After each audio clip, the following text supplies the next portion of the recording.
All right, well, we are back in the studio with Grant Bresett. This is the Best Facts Apologetics Answers show. This is the second show I've done with Grant. We used to co-host the God Solution show together. Grant, it is so wonderful being back in the studio with you again. Well, thanks for having me back, and it's great to hang out with you again. Hey, if you missed the last short video or two that I've done with Grant, definitely get those on our YouTube channel. He's been answering some important questions that will encourage you in sharing your faith and defending your faith. Well, I want to ask another one, Grant. I want to ask you, what's more important, sharing your testimony or sharing the evidence? Kind of a trick question. I know you can handle it, so take it away. Hey, thanks, Nate. I'm going to go with an answer, a one-word answer, and the one-word answer is both.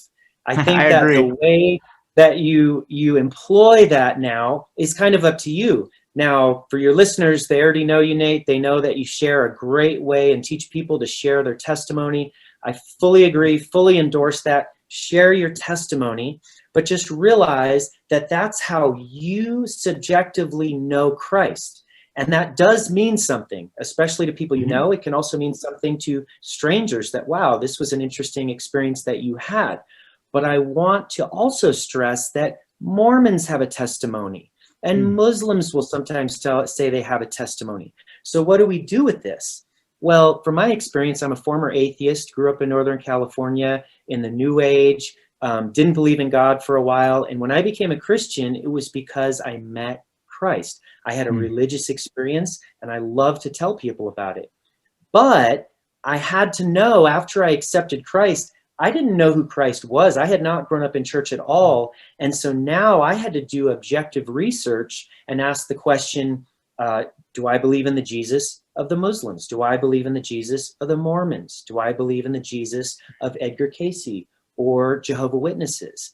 And so the great news is there's incredible evidence, not just, and Nate, you know this better than anyone, with the best facts, right? We can show that God exists by the beginning of the universe, the engineering of the universe, the standards of morality, and the truth about the resurrection.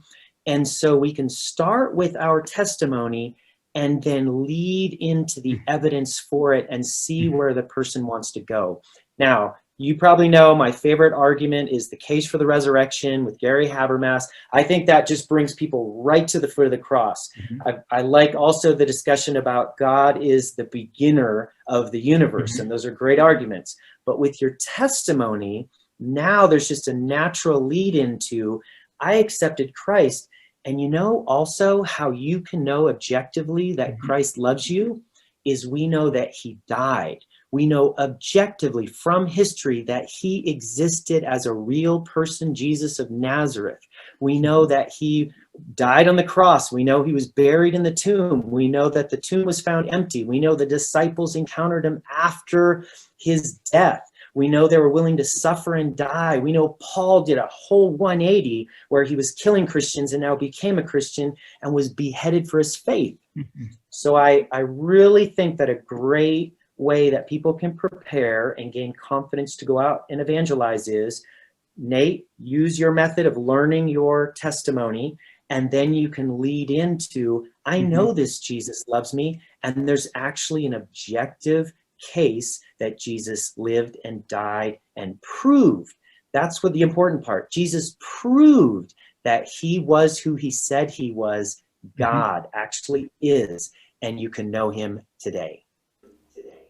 Absolutely. Grant, we live in a world where Christians need to be able to defend their faith. More and more, as I share my faith, this comes up. Let me tell you a quick story and get your thoughts on it. Recently, I was with one of my daughters at Baskin-Robbins. We had met to go through our Best Facts Apologetics resource together. She's working through that. She's 12. And as we were ordering ice creams, I shared my 1-minute witness testimony with the cashier. And she said that she's very afraid of death. She's very worried about death and all this stuff, but she wasn't quite ready to trust Christ at that moment. We said thanks for chatting, and we went and sat down. The second we sat down, one of her coworkers came over, sat down at our table, and starts asking questions. She sat there for 45 minutes asking questions, one after another, about the validity of the gospel. We started with our testimony, but the conversation very quickly went into apologetics. That's kind of what you're talking about, and I think it's important for Christians to learn apologetics. So Grant, couple seconds here, quick answer. How can Christians start growing in apologetics?